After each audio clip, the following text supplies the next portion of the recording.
जय श्री राम। आज की हमारी कहानी है एक अनोखी राम कथा। हमेशा की तरह आज की ये कथा शुरू करें इससे पहले यदि आप चैनल पर नए हैं तो प्लीज चैनल को लाइक, शेयर और सब्सक्राइब करना ना भूलें। तो चलिए शुरू करते हैं आज की कहानी, एक अनोखी राम कथा। एक बार एक राजा ने गांव में राम कथा करवाई और कहा कि सभी ब्राह्मणों को राम कथा के लिए आमंत्रित किया जाए। राजा ने सबको राम कथा पढ़ने के लिए यथास्थान बिठा दिया। एक ब्राह्मण अंगूठा छाप था।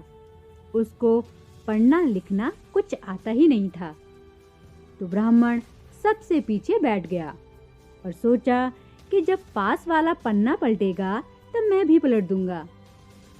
काफी देर देखा कि पास बैठा व्यक्ति पन्ना नहीं पलट रहा है। उतने में राजा श्रद्धापूर्वक सबको नमन करते, चक्कर लगाते उस सज्जन के समीप आने लगे, तो उसने एक ही रट लगा दी कि अब राजा पूछेगा तो क्या कहूँगा, अब राजा पूछेगा तो क्या कहूँगा। उस व्यक्ति की ये बात सुनकर पास में बैठा व्यक्ति भी रट लगाने लग गया कि तेरी गति सो मेरी गति, तेरी गति सो मेरी गति।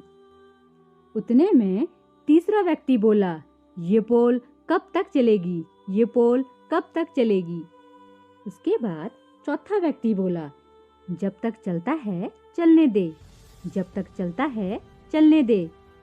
वे चारों अपना सिर नीचे किए इस तरह की रट लगाए बैठे हैं कि अब राजा पूछेगा तो क्या कहूँगा, तेरी गति सो मेरी गति, ये पोल कब तक चलेगी, जब तक चलता है चलने दे। अब राजा पूछेगा तो क्या कहूँगा, तेरी गति सो मेरी गति, ये पोल कब तक चलेगी, जब तक चलता है चलने दे। जब राजा ने उन चारों के स्वर सुने, राजा ने पूछा कि ये सब क्या गा रहे हैं। ऐसे प्रसंग तो रामायण में हमने पहले कभी नहीं सुना। उतने में एक महात्मा उठे और बोले, महाराज, ये सब रामायण का ही प्रसंग बता रहे हैं। पहला व्यक्ति है, ये बहुत विद्वान है। ये बात सुमंत ने अयोध्या कांड में कही। राम लक्ष्मण सीता जी को वन में छोड़ जब सुमंत घर लौटते हैं तब ये बात सुमंत कहते हैं कि अब राजा पूछेंगे तो क्या कहूँगा, अब राजा पूछेंगे तो क्या कहूँगा। फिर राजा ने पूछा कि ये दूसरा व्यक्ति कहता है कि तेरी गति सो मेरी गति। इस पर महात्मा जी बोले, ये तो इनसे भी ज्यादा विद्वान है। किष्किंधा कांड में जब हनुमान जी राम लक्ष्मण जी को अपने दोनों कंधे पर बिठाकर सुग्रीव के पास गए तब ये बात राम जी ने कही थी कि सुग्रीव, तेरी गति सो मेरी गति, तेरी पत्नी को बाली ने रख लिया और मेरी पत्नी का रावण ने हरण कर लिया। राजा ने आदर से फिर पूछा कि महात्मा जी, ये तीसरा व्यक्ति बोल रहा है कि ये पोल कब तक चलेगी। ये बात कभी किसी संत ने नहीं कही। महात्मा जी बोले, महाराज, ये तो और भी ज्ञानी है। लंका कांड में अंगद जी ने रावण की भरी सभा में अपना पैर जमाया, तब ये प्रसंग मेघनाथ ने अपने पिता रावण से किया कि पिताश्री, ये पोल कब तक चलेगी। पहले एक वानर आया और वो हमारी लंका जलाकर चला गया, और अब ये कहता है कि मेरे पैर को कोई यहाँ से हटा दे तो भगवान श्री राम बिना युद्ध किए वापस लौट जाएंगे।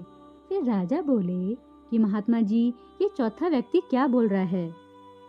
महात्मा जी बोले, महाराज, ये इतना बड़ा विद्वान है कि कोई इनकी बराबरी नहीं कर सकता।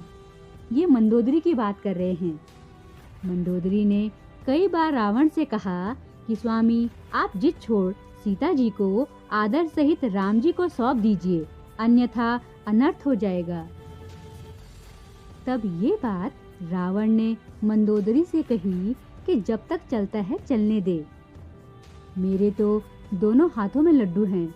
अगर मैं राम के हाथों मारा गया तो मेरी मुक्ति हो जाएगी। इस अधर्म शरीर से भजन वजन तो कुछ होता नहीं, और मैं युद्ध जीत गया तो त्रिलोकी में भी मेरी जय जयकार हो जाएगी। राजा इन सब बातों से चकित रह गए। महात्मा से बोले कि आज हमें ऐसा अद्भुत प्रसंग सुनने को मिला कि आज तक हमने नहीं सुना। राजा इतने प्रसन्न हुए कि उस महात्मा से बोले कि आप कहें वो दान देने को राजी हूँ। उन महात्मा ने उन अनपढ़ अंगूठा छाप ब्राह्मणों को अनेकों दान दक्षिणा दिलवा दी। इन सब बातों का एक ही सार है कि कोई अज्ञानी, कोई नास्तिक, कोई कैसा भी क्यों ना हो, रामायण भागवत जैसा महान ग्रंथों को श्रद्धापूर्वक छूने मात्र से ही सब संकटों से मुक्त हो जाते हैं। और भगवान का सच्चा प्रेमी हो जाए, उनकी तो बात ही क्या है। मत पूछिए कि वो कितने धनी हो जाते हैं। जय श्री राम।